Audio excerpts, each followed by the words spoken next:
È una notizia che toglie momentaneamente forse anche tutti i sentimenti che una persona può provare, forse è un bene, altrimenti probabilmente uno crolla sul posto. Si ha talmente l'immediatezza del vuoto che lascia un figlio che non c'è spazio, mi sembra parole un po' assurde, non c'è spazio per altre cose. Parlano gli occhi di Fredile Bernardello, gentili, dignitosi, velati da una tristezza dolorosa e infinita.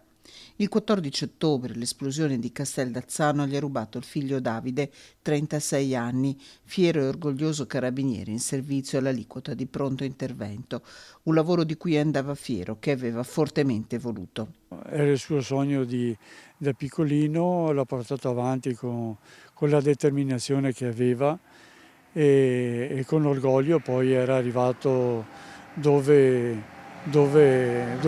voleva e lo faceva sempre con tanta passione. Troppo forte il dolore per pensare all'indagine in corso, confessa Fredile. Tutto questo per noi è ancora molto, molto lontano dai nostri pensieri, sapere cosa succederà, se ci sono responsabilità, anche i sentimenti che abbiamo nei confronti delle 3 persone che hanno causato tutto questo sono sentimenti che ancora non abbiamo nessun sentimento, proprio perché ancora è il dolore che è preponderante. E il pensiero corre veloce ad altre 2 famiglie che piangono, quella di Marco Pifferi e Valerio Daprà. Sono qua anche per rendere onore e rendere merito a Davide.